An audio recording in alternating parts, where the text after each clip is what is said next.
Hello everyone and welcome to the start of a brand new Cities Skylines 2 series. Just take a good look at this map. It's absolutely beautiful, with all those mountains, hills, little streams and wells. It looks fantastic, and that is because this is actual height map of a real location of a city Nagato in Yamaguchi Prefecture in Japan. And you can download this beauty from Paradox Mods, and of course I will put a link in the description. Map was made by ep.1 and he did a great job of adding all natural resources, and he also built in every possible outside connection. Only thing this map don't really have is actual buildable area. It's only 20% buildable area, and unless we flat all those hills and mountains, this will be quite a challenge. And I feel this was a deliberate choice from a map creator. He gave us all possible resources and connections, but on the other hand, buildable area is scarce and we need to think hard and build smart to make beautiful thriving region. And I want to call this map and this area I want to call Juntos Bay. Juntos in Spanish means together. And the basic and the main idea of this series is to create several smaller towns or villages in this area here, and they will work together to create one big mega city somewhere in this area here. And I hope we will achieve our goal of creating one big thriving rich region with a good smooth traffic flow and region that is looking realistic and it's looking aesthetically pleasing. Regarding the mods I want to use, this series will be slightly modded series. I will use mostly visually enhancing mods like Lumina, Time and Weather Anarchy. Then I maybe want to use water features mod that will allow me to build a small pond or a lake or maybe a small stream somewhere on the map. And I have two quality of life mods, and that would be an energy and advanced line tool. I will put link in the description for each and every of those mods. And at the end of introduction, I would just want to say that this playthrough will go on normal mode, so it will be somewhere a hard rocky start, but I'm sure we will overcome those obstacles and we will make one big thriving region in this area. Once again, welcome to Juntos Bay, and I want to start developing this region with a small village that we can build right here in this spot. And to successfully develop this region, we need to follow some road hierarchy rules, and that means that from this highway here we need to build arterial road that will go across the landscape somewhere in this area, and from this arterial road I will build smaller collector road that will go through this area. That will be a main road of our village, and on the collector roads we can place many different small sized streets going in all different interesting directions. So let's start developing this region, and I hope you're gonna enjoy this fast time lapse of initial road layout.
Well, I have been following rules of the road hierarchy to the letter, and I got this rather interesting road layout as a result. In my humble opinion, this looks like a realistic road layout for a small village. So, according to road hierarchy rules, from the highway we have arterial road stretching across this region. This road will connect different areas of this map to the highway. Then to the arterial road we have one collector road connected, and this collector road is actually with another collector road will actually form our village center or village square. And as you can see, I added small roundabout here, and I added those roads with parking spaces, so visitors from outside connections can actually have a place to park their car and enjoy this countryside. Then we have these smaller roads that are only connected to our collector roads. Those smaller roads cannot be connected to arterial roads. This is the main rule of road hierarchy. And if you feel like this road layout is realistic, hit that like button. If you have any suggestion, leave your opinions and suggestions in the comment section. And of course, you can always subscribe to watch more of how this region develops. Now, I want to further expand this existing road layout to this area here. And I want to sort of paint with trees positions of different farms and forestry industry in this area here, because I feel farms and forestry industry and perhaps few more extracting industries will complement this future village very well.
Alright, I'm very pleased how this turned out.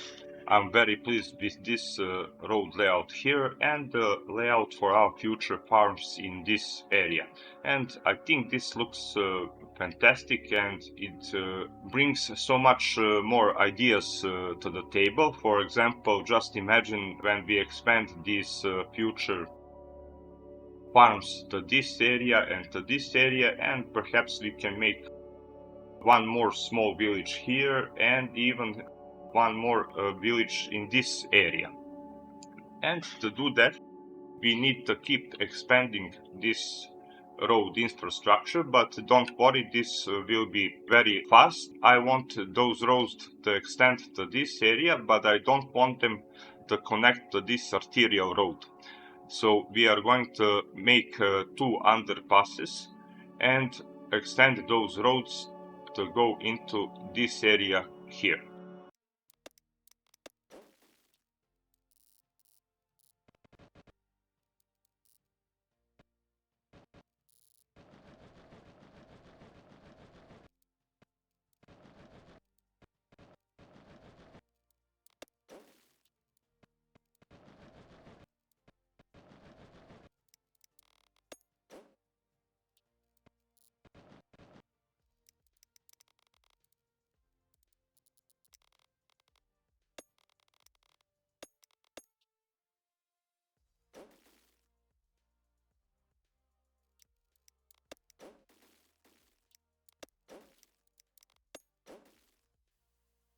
Okay, this one looks good, and let's do the same thing on other side.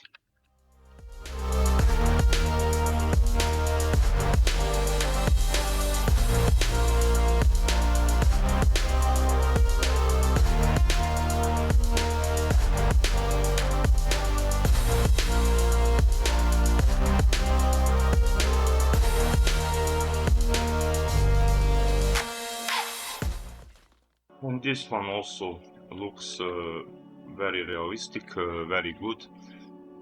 I like it, and I won't touch anything more in this area. Perhaps we can just tie these things up here, and perhaps we can just quickly extend this road.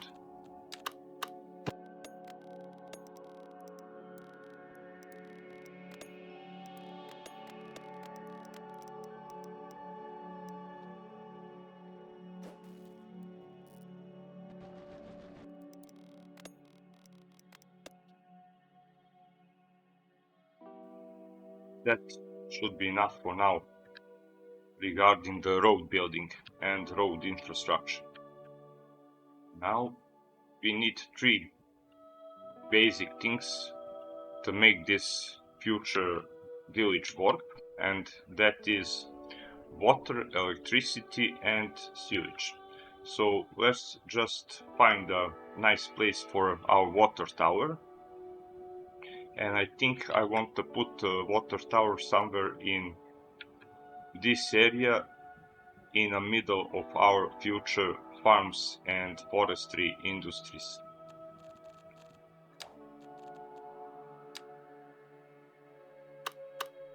And let me just see. I want to find a perfect, or at least a nice spot for our water tower. And I think this will be a great place. Yeah, this will look nice. And we can do just a little bit of detailing in this area. Just look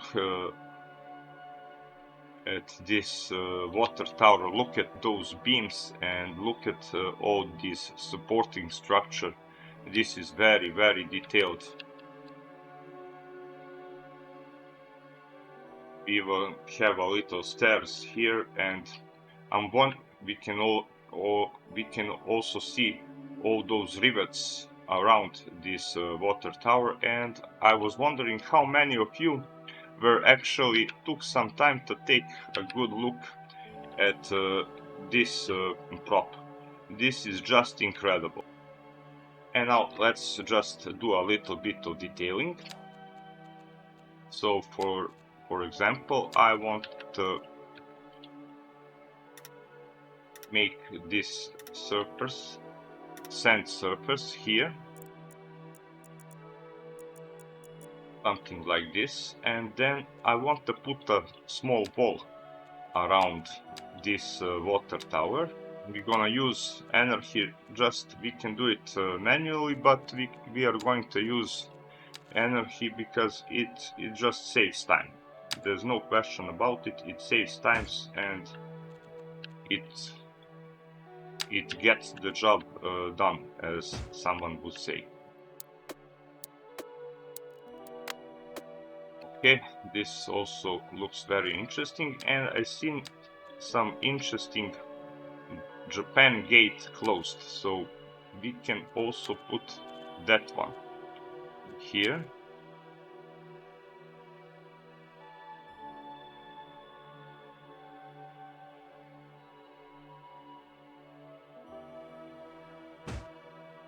And make it super realistic. This looks nice. I'm very pleased, and we have a nice little water tower in the middle of our farm fields. Now we need electricity also, so I think we need to take care of our money. We need to think always about our money, and the best way to start any town, city or a village is to go with a wind turbine. Upkeep is fairly low. It will provide us with a decent amount of electricity, and best of all, it does not require any worker wages. And I think I'm gonna put our wind turbine somewhere in this area. Something like this. 392 megawatts is not a bad. All those area provides with less electricity. How about this? This is even worse. So yeah, somewhere here I will put wind turbine somewhere in this area.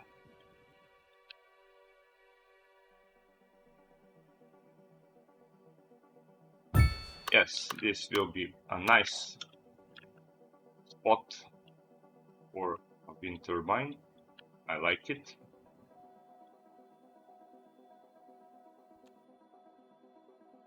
We can also decorate this area too. First of all, I want to remove those trees, because I don't think trees goes well with wind turbine. Not all trees, but at least some of those trees I will remove. We can add short metal railing.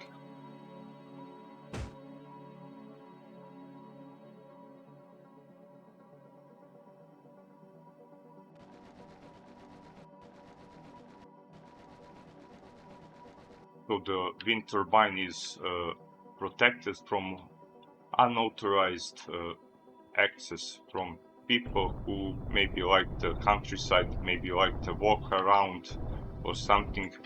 We don't want them to hurt, so we'll put this small railing here, and we can put a trail from this railing. Where is the entrance to this area? Ah, it's here. And look at this, look how much details this prop have.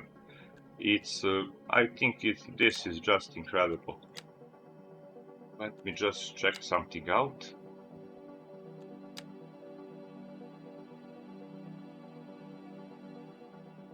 Look, just look. You can almost read those signs.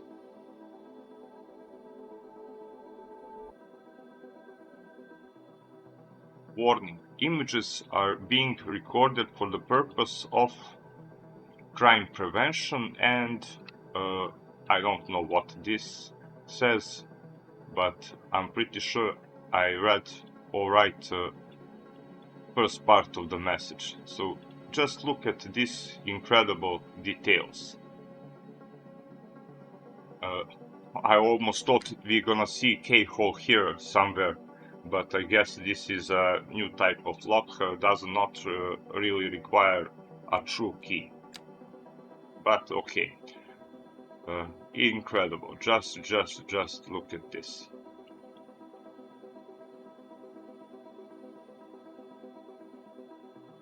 What is this? Oh, we have ventilation shaft also, and of course we can see every rivet of this wind turbine.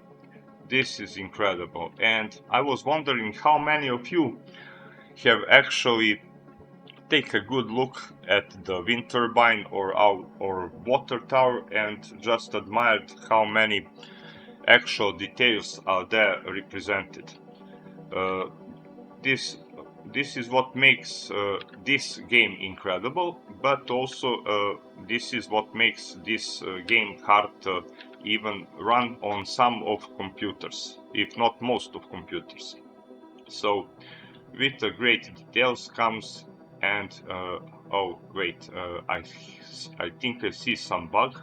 So reflections doesn't, when we move here, reflections disappear behind the fence of this wind turbine. I think this is a bug. I think this or this we should still see reflections here. I don't think this fence go with a shadow or something like that all the way to this area here. But okay, maybe we will report it to Paradox team and Colossal Order, and I'm sure they will fix it in some future update. Now let's bring a little trail to this area.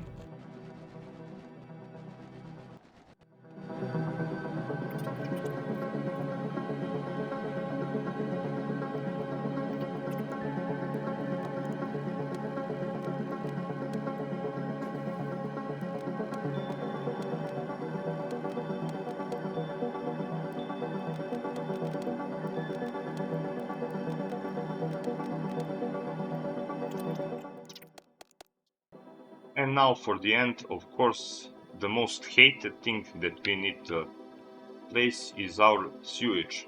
And I think I wanna keep this part of the map clean, very clean, because I really like the view and all the hills surrounding, and I don't want to touch that in any way for now. So I think I'll put the sewage outlet somewhere in this area.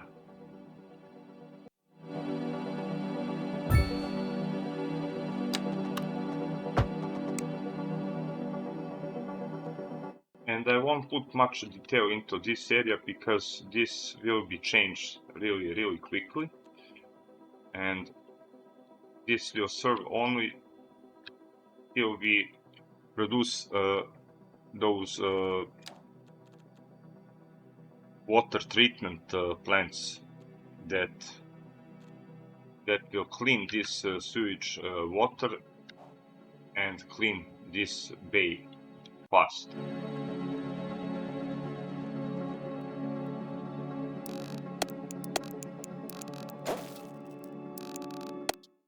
So we have our water here in this nice area. Just put maybe 1 or 3 bushes around here. Something like this.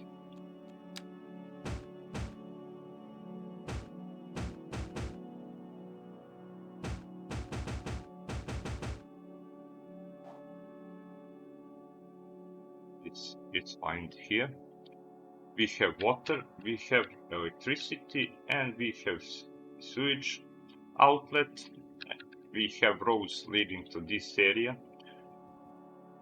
So we are pretty much set up for the big start of the great new Juntos Bay area.